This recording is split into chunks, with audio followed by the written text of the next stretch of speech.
चलिए नमस्कार एक बार फिर से आप सभी को और वेलकम आप सभी का इंजीनियर्स प्लेटफॉर्म पे। तो अभी हम लोग एक छोटे गैप के बाद हम लोग मिल रहे हैं दोबारा से यूट्यूब पे।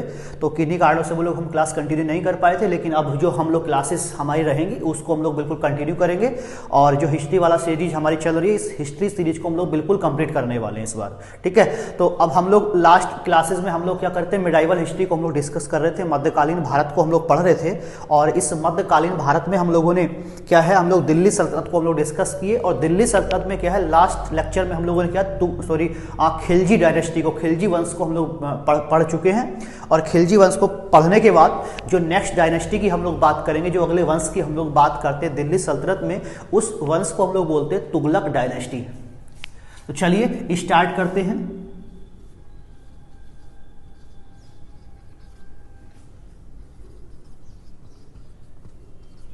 देखिए अगला वंश कौन सा है, जिसको तुगलक वंश के नाम से जानते हैं।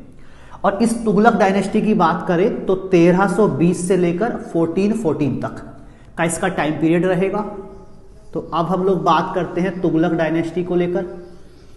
अब देखिए तुगलक डायनेस्टी से हम लोग स्टार्ट कर रहे हैं आज की क्लास। और इस तुगलक डायनेस्टी में सबसे पहले हम लोगों को जानना पड़ेगा, जो तुगलक वंश है, इस वंश के संस्थापक कौन है। यानी कि इस वंश के पहले राजा की अगर हम लोग बात कर लें, किसके, तुगलक वंश के, तो तुगलक वंश के पहले राजा हम लोग देख लेते हैं। इन व्यक्ति का नाम है गयासुद्दीन तुगलक। ठीक है, क्या नाम है, गयासुद्दीन तुगलक।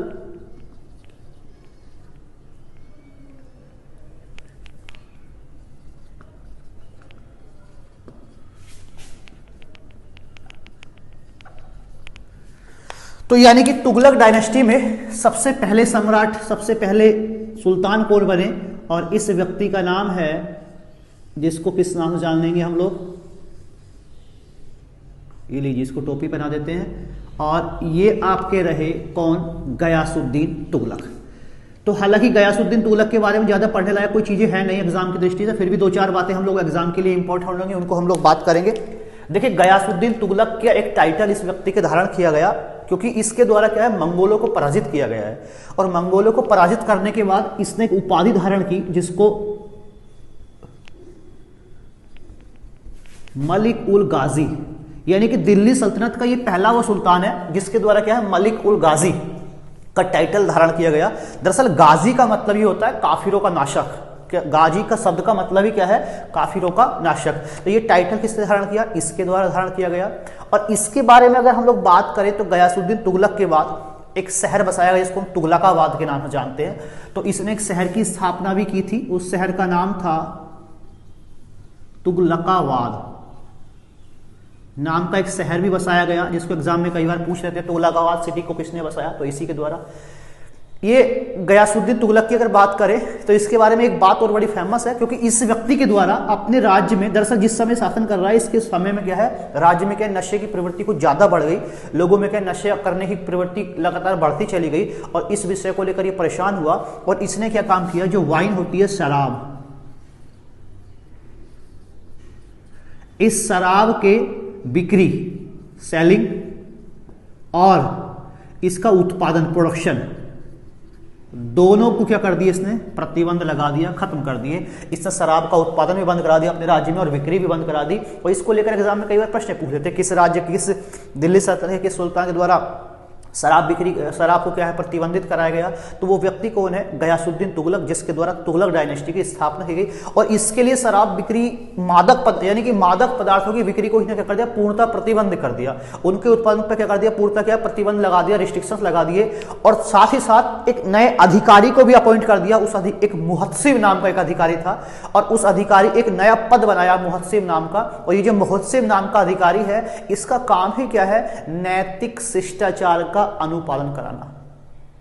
लोगों में क्या है, नैतिकता की भावना का क्या करना, उसका क्या करना, अनुपालन कराना। ये इस नाम से क्या कर दिया, इसने मुहत्सिब नाम के अधिकारी को ही अपॉइंट कर दिया। किसके द्वारा किया गया ये काम, इस गयासुद्दीन तुगलक के द्वारा किया गया। हाँ, इसके विषय में एक बात जानने लोग इंपॉर्टेंट है, जिसको लेकर एग्जाम में प्रश्न बनने की संभावना रहती है। देखिए इसके समय में डाक व्यवस्था है, आप समझते हैं डाक व्यवस्था, और हमारे यहाँ एक कंसेप्ट चलता है वर्तमान में, स्पीड पोस्ट है। तो इसके समय की जो डाक व्यवस्था थी बहुत ही अच्छी थी, मतलब समझ लीजिए इसके समय में डाक व्यवस्था को जब किसी ने काम किया तो किसके द्वारा, गयासुद्दीन तुगलक के द्वारा। जिस क्वेश्चन को एग्जाम में कई बार पूछते हैं, जैसे स्पीड पोस्ट हमारे यहाँ आज काम करता है, इसके जमाने में समझ लीजिए एक तरह से स्पीड पोस्ट ही काम करता था। और जो डाक विभाग है, इस डाक विभाग का जो हेड है, इस डाक विभाग का जो मुखिया है, उस मुखिया का नाम ही एग्जाम के लिए भी इंपॉर्टेंट हो जाता है। एक पद बना दिया और इस पद का नाम है वरीद ए। देखिए अब दिक्कत ये थोड़ा सा ये शब्द जो है तो इनको बाइलिंगुअल में इसलिए पढ़ाना नहीं चाह रहा हूं, मैं इसको हिंदी में जानबूझ के लिख रहा हूं इन शब्दों को। रीजन दरअसल क्या है, इन शब्दों को आपको इंग्लिश में भी ऐसे ही जैसे आप लोग मैसेज टाइप करते हो, ठीक है, तो उसी तरह से वरीद ए मुमालिक करके आपको टाइप करना पड़ेगा, कोई इसका मीनिंग चेंज नहीं होता। इसको इंग्लिश में भी हम लोग ऐसे ही लिखते हैं, ठीक। दूसरी बात, वरीद ए मुमालिक कौन है, डाक व्यवस्था का जो हेड है, इसको वरीद ए मुमालिक कहा गया। तो डाक व्यवस्था कैसी है, स्पीड पोस्ट है। इसके दरअसल क्या है, मान लीजिए कोई ये डाक चौकी है, जहां पे क्या होगा, ये पोस्ट ऑफिस है कोई। अब यहां से जब डाक निकलेगी तो जगह जगह इस तरह की चौकियां बना रखी है थोड़ी थोड़ी दूर पर।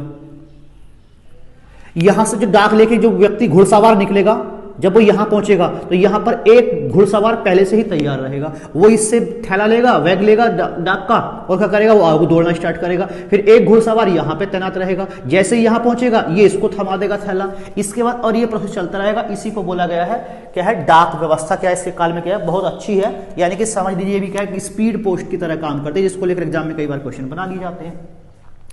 अच्छा, दूसरी बात इसके बारे में बात करें, किसके, तुगलक डायनेस्टी में, और कौन सा, गयासुद्दीन तुगलक को हम लोग डिस्कस कर रहे हैं। तो इसके बारे में दो बातें होगी, डाक विभाग को आपको याद रखना है, शराब उत्पादन प्रतिबंध लगा दिया, एक नगर बसाया कौन सा, तुगलकाबाद। अब इसका एक बेटा है, उस बेटा का नाम है जोना खां, नाम का एक बेटा है, किसका, इसी का, गयासुद्दीन तुगलक का।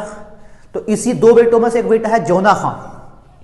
अब देखिए यही जोना खां के द्वारा क्या हुआ, दरअसल जब एक बार ये बंगाल का अभियान करने के लिए गया 1325 के लगभग में, ये व्यक्ति बंगाल के अभियान को गया, कौन, गयासुद्दीन तुगलक। और बंगाल के अभियान से लौटते समय 1325 में दिल्ली से पहले एक जगह पड़ती है अफगानपुर, इस अफगानपुर में जो भी अभियान को सफल करके लौटा था, जीत के लौटा था, तो इसी जीत की खुशी को सेलिब्रेट करने के लिए जो अफगानपुर में, जो दिल्ली के पहले पड़ता है, उस अफगानपुर में क्या है, एक बड़ा सा क्या है, भव्य क्या है, समारोह का आयोजन किया गया।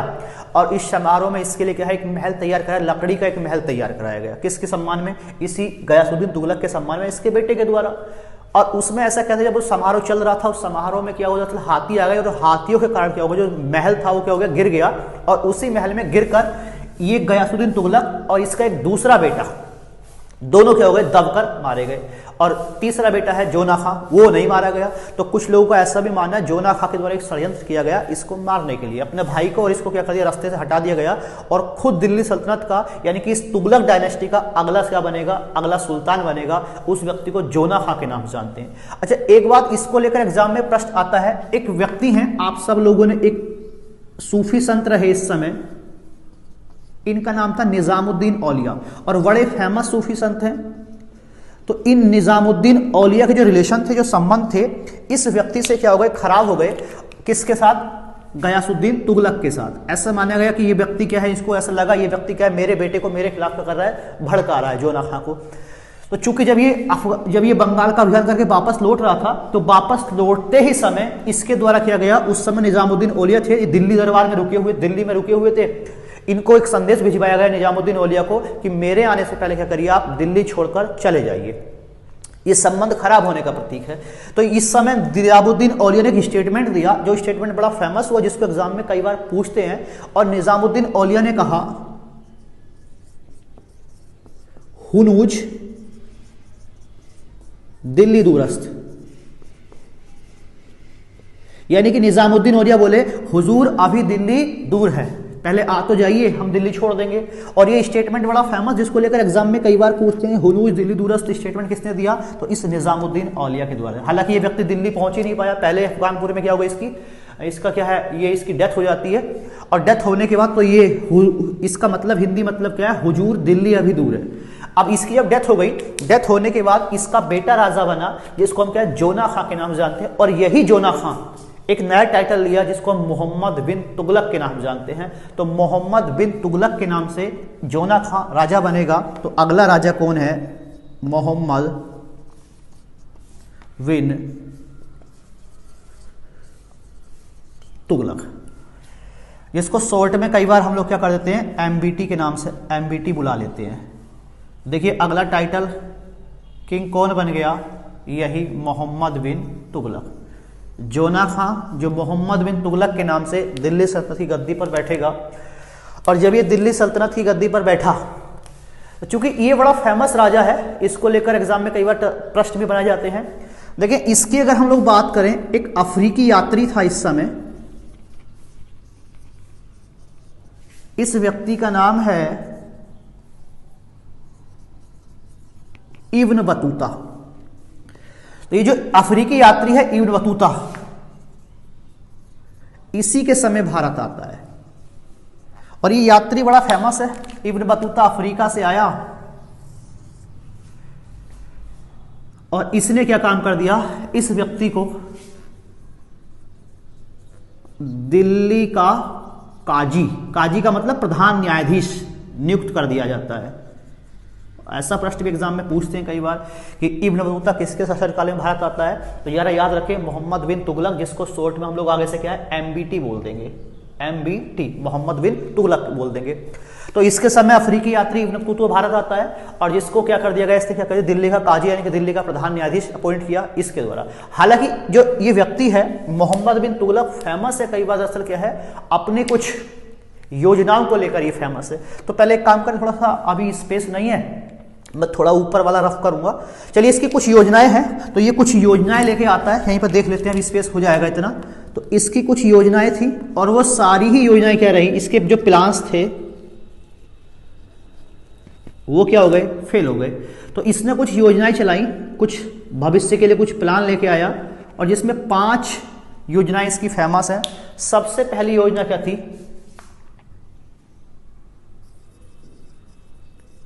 दोआब टैक्स। दोआब में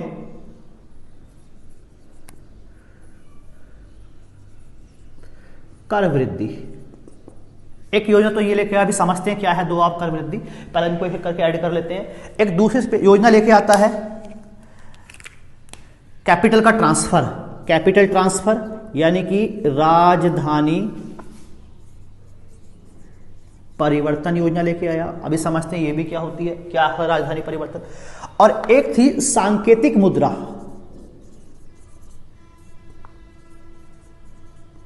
जिसको इंग्लिश में बोलते हैं टोकन करेंसी, टोकन करेंसी। एक और फेमस लेके आता है, एक अभियान किया कराचिल अभियान, और एक और है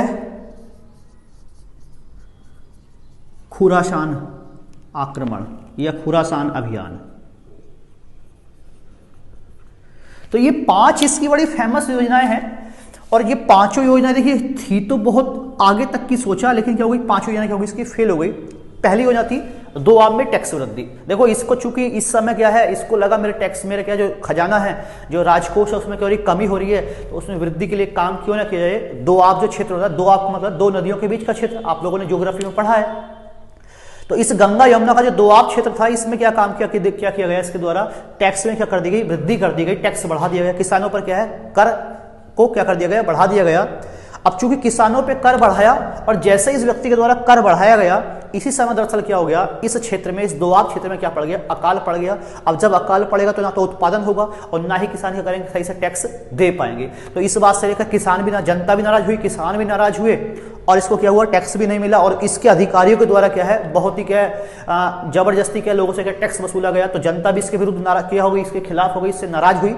तो इसकी ये जो योजना थी, जो दोआब में कर वृद्धि वाली योजना है, ये क्या हो गई, इसकी फेल हो गई। ऐसे ही अगली योजना लेके आता है कोला राजधानी का परिवर्तन। और राजधानी परिवर्तन वाली ये टैक्स योजना है, राजधानी क्या है भाई इसकी, दिल्ली राजधानी थी। और दिल्ली से कहां ले गया, 700 किलोमीटर दूर एक जगह थी देवगिरी, देवगिरी महाराष्ट्र में पड़ता है। तो राजधानी कहां ले गया, दिल्ली से ले गया देवगिरी, और देवगिरी को ही बाद में तुगलकाबाद कहा गया। इसी को तुगलकाबाद भी, इसका नया नाम क्या था, तुगलकाबाद। अब दिल्ली की अगर हम लोग बात करें, अगर आप देखो तो दिल्ली, ये वाला मैप सब लोगों ने देखा होगा, दिल्ली पड़ता है यहां पर इस क्षेत्र में दिल्ली है उत्तर में, और दौलताबाद कहाँ पड़ता है, यहां पर पड़ता है। तो यहां से दिल्ली से राजधानी देवगिरी या दौलताबाद लेके आया 700 किलोमीटर दूर, ट्रांसफर किया। अब जब इतनी दूर किलोमीटर की राजधानी लेके आ रहा है तो कुछ तो कारण रहा होगा। तो देखिए दो कारण क्या है, तो दूसरा कारण इसका यह सब मानते कुछ लोग कि दौलताबाद क्या था, ये मिडिल में था, तो इसको दक्षिण भारत के जो विद्रोह थे उनको दबाने में आसानी रहेगी और उत्तर भारत को भी कंट्रोल करने में आसानी रहेगी, यानी कि बीच में आ जाएगा, दोनों साइड में क्या रहेगा, कंट्रोल करने में आसानी। एक रीजन तो ये हो सकता है। दूसरा, दिल्ली पर लगातार मंगोलों के हमले हो रहे थे, तो मंगोलों के हमले से बचने के लिए भी क्या हो गया, कहां ले आया, यहां पर राजधानी लेके आया। और तीसरा, कई लोगों का ऐसा मानना होता है, कई इतिहासकार लिखते हैं कि दरअसल दिल्ली की जनता इससे काफी नाराज थी और दिल्ली की जनता ने इसको क्या किया, कुछ पत्र लिखे जिसमें क्या कुछ असभ्य व्यवहार किया गया था राजा के प्रति। तो ये सब से चिढ़ गया और दिल्ली की जनता को दंड देने के लिए यहां से राजधानी का ट्रांसफर कर दिया, 700 किलोमीटर दूर ले आया, ऐसा भी कुछ लोगों का मानना है। हालांकि ये योजना इसकी फेल हो गई। फेल होने का रीजन ये था, इस योजना को व्यवस्थित ढंग से इसने काम नहीं किया। योजना अच्छी है लेकिन काम व्यवस्थित ढंग से नहीं किया, क्योंकि सभी लोगों को एक साथ ऑर्डर कर दिया कि आप चलिए, कहां चलिए, दौलताबाद चलिए, सभी को एक साथ ऑर्डर कर दिया और ठीक है ले आया। फिर यहाँ पे कुछ दिन रहा और कुछ दिन रहने के बाद दिल्ली की जनता का यहाँ पे मन ही नहीं लगा और खुद का भी मन नहीं लगा और फिर बोला चलो एक काम करो, वापस दिल्ली चलो।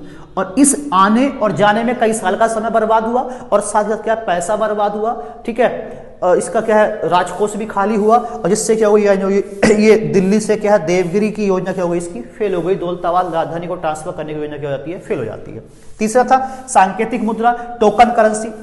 चूंकि सोने और चांदी एक महंगी धातुएं हैं तो इसको लगता है इन्हीं की करेंसी की जगह एक काम किया जाए, तांबे की और कांसे की करेंसी चलाई जाए और उनकी जो वैल्यू होगी वो किसके बराबर रहेगी, उसी मुद्रा के, यानी कि चांदी की मुद्रा के बराबर रहेगी। जो वर्तमान में भी हम लोग करेंसी जो यूज करते हैं, जो एक करेंसी हम लोग 1500 जो 500 2000 के नोट यूज करते हैं, ये भी क्या है, टोकन करेंसी, एक सांकेतिक मुद्रा है। तो ये योजना लेके आया, लेकिन दिक्कत क्या थी, सांकेतिक मुद्रा को लाने के क्रम में इसके द्वारा क्या है, यहाँ पर क्या सिक्योरिटी फीचर्स डालने भूल गया। सिक्योरिटी को लेकर कोई काम नहीं किया गया, उसमें कोई ऐसी विशेष मोहर थी नहीं करेंसी पर लगी हुई, इसको क्या कर सके, आराम से क्या हो सके, इसकी क्या है, डुप्लीकेट ना बनाया जा सके। करेंसी लॉन्च कर दी इसके द्वारा, लोगों ने क्या कर लिया, उस करेंसी को अपने घरों में कॉपी करना स्टार्ट कर दिया, अपने घरों में टकसालें खोल ली और क्या करेंसी को क्या कर लिया। और जब जानते हो, जब मार्केट में बहुत सारी करेंसी आती है तो अर्थव्यवस्था का नियम है, मार्केट में क्या होती है, महंगाई बढ़ जाती है, इन्फ्लेशन बढ़ जाती है और इस तरह से क्या हो गई, इसका ये सांकेतिक मुद्रा का भी क्या हो गया, सिस्टम क्या हो गया, फेल हो गया। दूसरा क्षेत्र की अगर हम लोग बात कर लेते हैं, देखिए कराचील अभियान किया। कराचील दरअसल क्या था, कुमाऊं हिमालय में पड़ने वाला क्षेत्र था, चाइना और दिल्ली सल्तनत के बीच का एक क्षेत्र था कराचील। तो इसको लगा कराचील को मैं जीत सकता हूं, कराचील को जीतने के लिए अभियान किया और कराचील क्षेत्र में काफी ठंड पड़ती है। तो वर्णी लिखता है जब ये लोग कराची में सैनिक लेके गए तो इसके क्या 3 से 4 सैनिक ही वापस जिंदा लौट के आ पाए, मतलब सारे सैनिक क्या बिना लड़े क्या है, मौसम की मार से ही मारे गए। तो देखिए ये भी अभियान इसका क्या हो गया, फेल हो जाता है, कराचील अभियान। और इसके बाद खुरासान अभियान।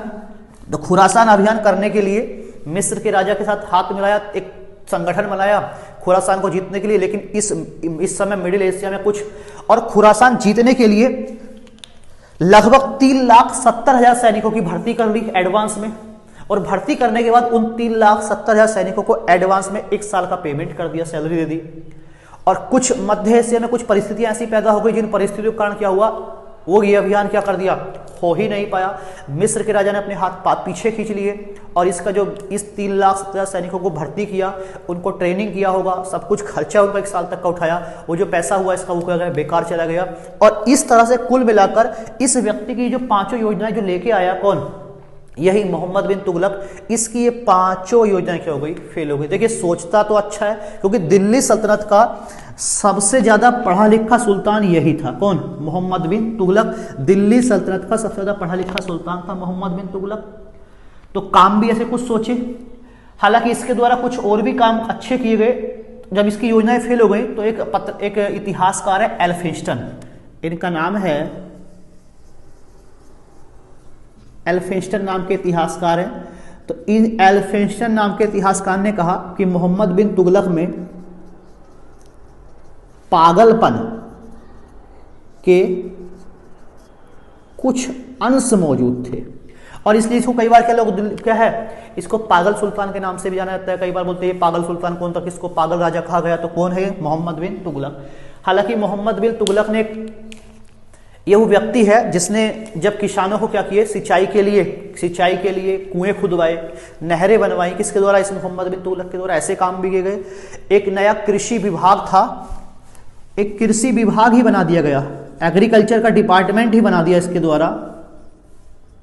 कृषि को लेकर अच्छे काम किए गए और इस डिपार्टमेंट का नाम ही क्या था, दीवान ए कोही नाम का एक डिपार्टमेंट बनाया गया। और बाकायदा जब राज्य में अकाल पड़ेगा या किसानों को दिक्कत होगी तो किसानों को दिक्कत होने के लिए क्या दिए गए, इसके द्वारा क्या, कृषि ऋण भी बांटे गए, टैक्स दिया गया, कृषि ऋण, लोन दिया गया। किसको, किसानों को। यानी कि किसान क्रेडिट कार्ड जारी कर दिया एक तरह से, किसानों को क्या दिया, कृषि ऋण दिया। किसके द्वारा, इसके द्वारा। और इसके अलावा हम लोग बात करें, दिल्ली सल्तनत का पढ़ा लिखा राजा है और देखिए हिंदुओं के त्योहारों को भी मनाता है। कौन, ये मोहम्मद बिन। और होली इसका फेवरेट त्योहार है, होली खेलता है खूब, होली में भाग लेता है।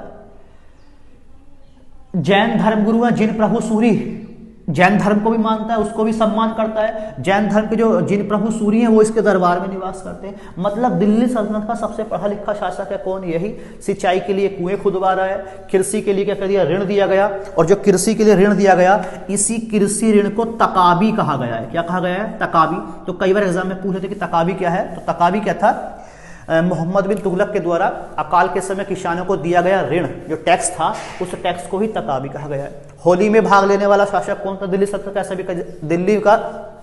दिल्ली सल्तनत का होली में भाग लेने वाला शासक कौन है, तो वो कौन है, मोहम्मद बिन तुगलक। यानी कि हिंदुओं के त्योहारों को मनाता है मोहम्मद बिन तुगलक। सबसे ज्यादा पढ़ा लिखा कौन है, मोहम्मद बिन तुगलक।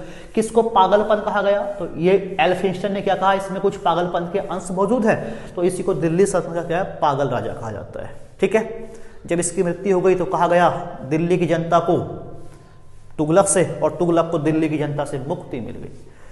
तो ये फेमस है कौन, मोहम्मद बिन तुगलक। अब मोहम्मद बिन तुगलक के बाद जो दिल्ली डायनेस्टी, जब इसकी डेथ होगी तो डेथ के बाद जो अगले राजा आएंगे इस वंश में, जो अगले सुल्तान बनेंगे, इसी का चचेरा भाई है। और चूंकि एक बार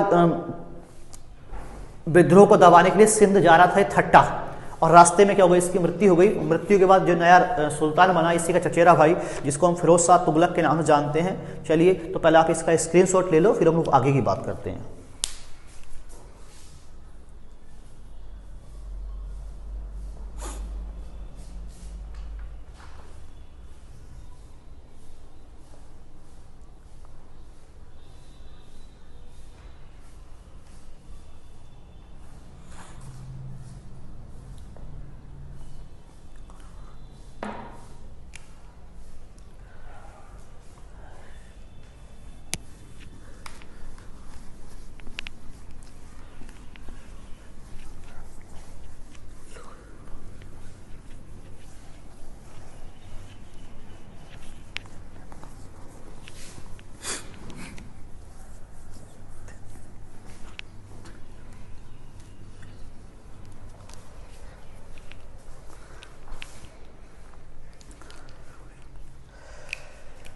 नेक्स्ट हम लोग बात कर लेते हैं।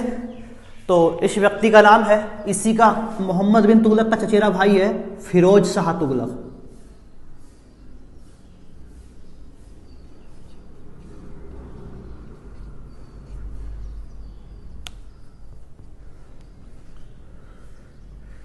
शॉर्ट में FST भी बोल सकते हैं, किसको, फिरोज शाह तुगलक को।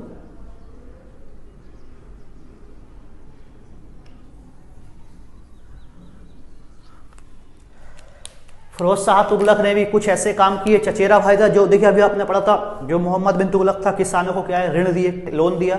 जो लोन दिया गया, उस लोन को इसके द्वारा राजा बनने के बाद, सुल्तान बनने के बाद क्या कर दिया गया, माफ कर दिया गया इस लोन को। ठीक है, माफ कर दिया गया। और देखिए पहला मुस्लिम शासक है, जरा ये भी याद रखें, फर्स्ट मुस्लिम शासक जिसके द्वारा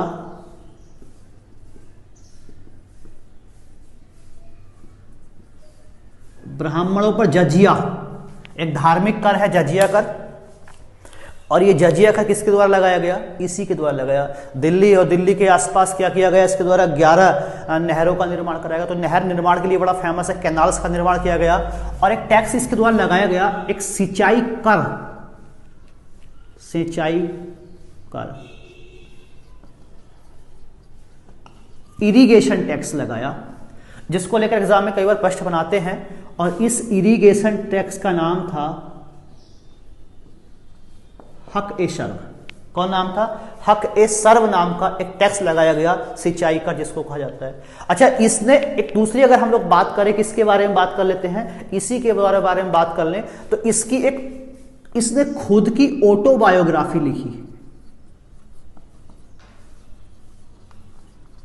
यानी कि स्वयं की आत्मकथा लिखता है, जिसको एग्जाम में पूछा जाता है। और इसकी जो आत्मकथा थी, इसका नाम था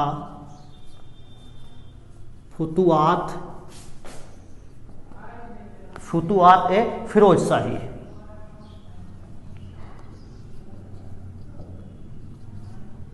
जरा इसको भी याद रखें आप लोग।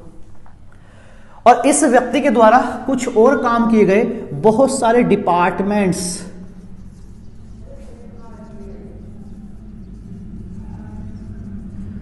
विभागों की स्थापना की गई है। और जो विभाग बड़े फेमस है, जिनको लेकर एग्जाम में क्वेश्चन बनाए जाते हैं, तो इसने कौन कौन विभाग बनाए? देखिए, एक विभाग था दारुल सफा नाम का। और ये दारुल सफा क्या है? दरअसल एक सरकारी अस्पताल है, राजकीय अस्पताल।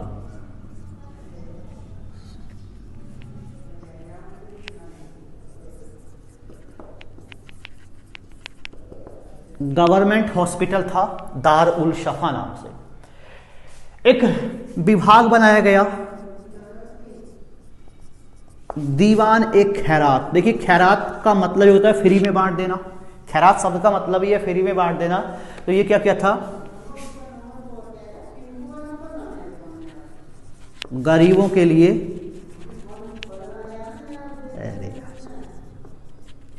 दान विभाग।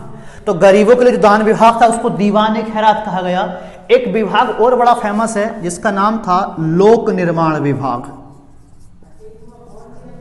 लोक निर्माण विभाग। देखिए, पीडब्ल्यूडी इसको आज हम लोग वर्तमान में बोल देते हैं।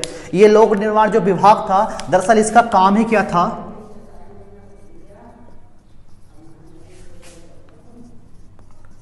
शहरों का निर्माण करना।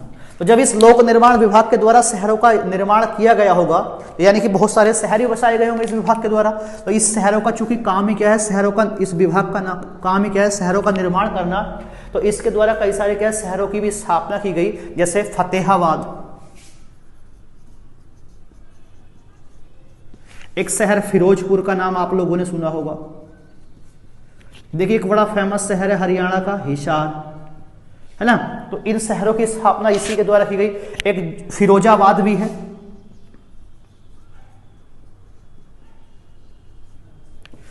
और अपने चचेरे भाई जोना खां, जिसको हम लोग मोहम्मद बिन तुगलक कहते हैं, उसी की याद में जौनपुर नाम का शहर बसाया। किसके द्वारा? इसी फिरोज शाह तुगलक के द्वारा। एक विभाग बनाया गया जिसकी जरूरत आज भी भारत में है, बनना चाहिए। इसका नाम था दफ्त ए रोजगार। और ये किसके लिए था? बेरोजगारों के लिए एक डिपार्टमेंट बनाया गया, दफ्त ए रोजगार, जिसको लेकर एग्जाम में कई बार प्रश्न पूछ लेते हैं। और देखिए, एक विभाग और एग्जाम के लिए इंपॉर्टेंट है, दीवान ए बंदगान। कई बार एग्जाम में ऐसा प्रश्न पूछा गया कि कौन राजा है दिल्ली सल्तनत, किस सुल्तान के द्वारा क्या है, जो दास हुआ करते थे, दासों के लिए भी एक अलग विभाग बनाया था। तो ये क्या था? दासों के लिए बनाया गया था। दासों के लिए बिल्कुल एक अलग विभाग बना दिया। और इसी विभाग को क्या बोलते हैं? दीवान ए बंदगान कहा गया। तो देखिए, अभी एक हम लोग बात करते कि इतिहासकार रहे एल्फिंस्टन नाम के। अभी हम लोगों ने इसके बारे में जाना था। और इस एल्फिंस्टन नाम के व्यक्ति के द्वारा इसको क्या है, दिल्ली सल्तनत का अकबर कहा गया, या इसको क्या कहा गया, सल्तनत काल या सल्तनत युग का अकबर कहा गया। किसको? फिरोज शाह तुगलक को। ठीक है, तो इस वंश में ये कुछ प्रमुख सुल्तान रहे, कौन से? तुगलक वंश में। अब इसके बाद जो नेक्स्ट वंश रहेगा उसको हम सैयद वंश के नाम से जानेंगे। ठीक है, छोटा सा वंश है, जरा उसके बारे में हम लोग जान लेते हैं। जल्दी से आप स्क्रीनशॉट लें।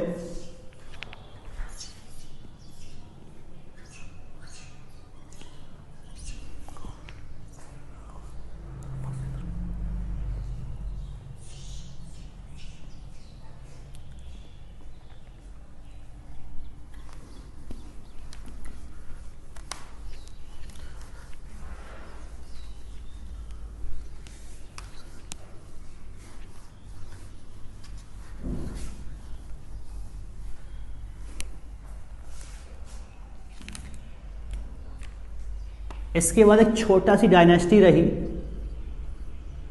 सैयद डायनेस्टी। कौन सी डायनेस्टी है? सैयद। मात्र इसकी अगर हम लोग टाइम पीरियड की बात कर ले 51 तक, तो ये जो सैयद डायनेस्टी है, बस इसके बारे में हम लोग इतनी बात करेंगे। इस सैयद डायनेस्टी के जो संस्थापक हैं इनका नाम क्या है? खिज्र खां। सैयद डायनेस्टी से एग्जाम में क्वेश्चन बहुत कम आते हैं, कोई इतना बड़ा फेमस सुल्तान इसमें रहे नहीं जिसको लेकर हम एग्जाम के लिए ज़्यादा बातें हम लोग करें। और इसके बाद सैयद डायनेस्टी के बाद एक अगली डायनेस्टी रहेगी, इसको हम लोग बोलते हैं दिल्ली सल्तनत की अंतिम वंश है। इस वंश का नाम क्या है? लोधी वंश। और लोधी वंश की अगर हम लोग बात करें 51 से लेकर 1526 तक दिखाई देगा। देखिए, लोधी वंश से भी अगर हम लोग बात करें तो इस लोधी वंश के जो संस्थापक रहे इनका नाम है, तीन शासक रहे इस वंश में, और इसका नाम है बहलोल लोधी। यानी कि बहलोल लोधी इस वंश के पहले क्या रहे? सुल्तान रहे, संस्थापक रहे। बहलोल लोधी के बाद जो अगले व्यक्ति राजा बनेंगे इनका नाम है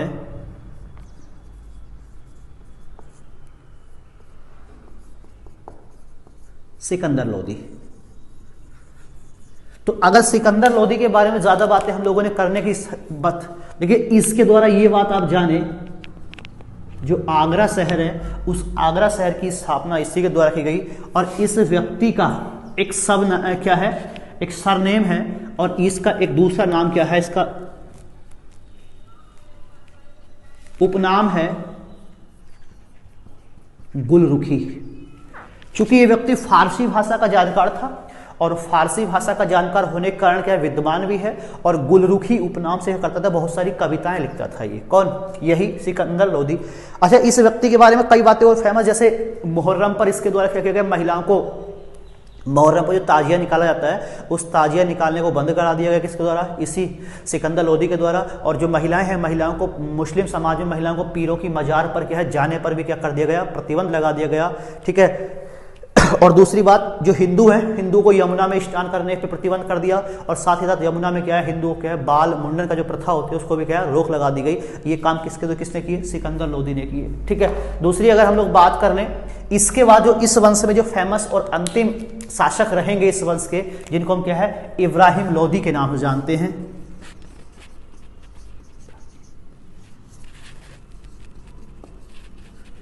ये कौन है? इब्राहिम लोधी। चूंकि इब्राहिम लोधी के समय लाहौर के जो राज्यपाल हैं वो है दौलत खां, वो इससे नाराज थे। इसका खुद का चाचा यानी कि सिकंदर लोधी का भतीजा, इसका जो भाई है, ठीक है, सिकंदर लोधी का, और इसका जो खुद इसका चाचा, सॉरी नहीं, इसका सिकंदर लोधी का इसका भाई, सिकंदर लोधी का भाई यानी कि इसका चाचा खुद इससे नाराज है, और जिसका नाम क्या है? आलम खां लोधी। और इन दोनों व्यक्ति के द्वारा क्या कर दिए गए? इस समय काबुल के शासक है बाबर, का नाम सभी ने सुना है। बाबर को इनवाइट किया गया भारत पे हमला करने के लिए। उनको लगा बाबर आएगा, इसको हराएगा, वापस चला जाएगा, लेकिन बाबर को वापस गया ही नहीं। और इस समय क्या हुआ? बाबर ने क्या कर दिया? इस पर हमला किया, और इस समय 1526 में फेमस हुई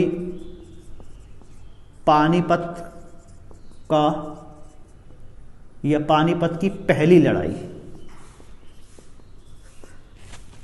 पानीपत का फैला वॉर हुआ, और ये पानीपत की पहली लड़ाई किस किस के बीच में हुई? खुद लोदी रहे, इब्राहिम लोदी हैं, बनाम बाबर। तो इस पानीपत की पहली लड़ाई में इस लड़ाई का विजेता कौन रहा? बाबर रहा। और ये जो लोदी था, इब्राहिम लोदी, ये बेचारा इस लड़ाई में इसके सरदारों ने इसका साथ ही नहीं दिया, और ये क्या हुआ? लड़ता हुआ मारा गया। तो देखिए, दिल्ली सल्तनत का जो पहला ऐसा सुल्तान जो युद्ध भूमि में लड़ता हुआ मारा गया, या मध्यकाल का पहला ऐसा राजा जो युद्ध भूमि में लड़ता हुआ मारा गया, वो कौन था? इब्राहिम लोदी। और इस तरह से क्या होती है, भारत में क्या होता है, लोदी वंश खत्म हो गया। लोदी वंश के खत्म होने के साथ साथ क्या है, दिल्ली सल्तनत भी खत्म हो गई। और दिल्ली सल्तनत के खत्म होने के बाद बाबर के द्वारा एक नया वंश चलाया जाएगा, जिसको हम क्या है, मुगल वंश के नाम से हम जिसको जानते हैं, जिसको मुगल डायनेस्टी के रूप में हम पढ़ेंगे। यानी कि दिल्ली सल्तनत का लास्ट किंग ऑफ दिल्ली सल्तनत, दिल्ली सल्तनत का अंतिम राजा या अंतिम सुल्तान, वो कौन हो गया? इब्राहिम लोदी। और इससे दिल्ली सल्तनत क्या हो गई? खत्म हो गई। और दिल्ली सल्तनत के खत्म होने के बाद जो अगली हम लोग डायनेस्टी पढ़ेंगे, मुगल डायनेस्टी। लेकिन मुगल डायनेस्टी से पहले भी और इस समय क्या है, दक्षिण भारत की अगर हम चलेंगे तो भारत में भी क्या है, कुछ छोटे छोटे राज्य मौजूद हैं, कुछ छोटी छोटी सल्तनत मौजूद हैं, जैसे बहमनी, विजयनगर, बहमनी फेमस है। तो इनको भी हम लोग पढ़ेंगे। तो आज के लिए हम लोग इतना रखते हैं, कल हम लोग नेक्स्ट क्लास में मिलते हैं, मुगल काल से हम लोग स्टार्ट करेंगे। चलिए अगली क्लास में मिलते हैं, तब तक के लिए आप सभी को गुड लक।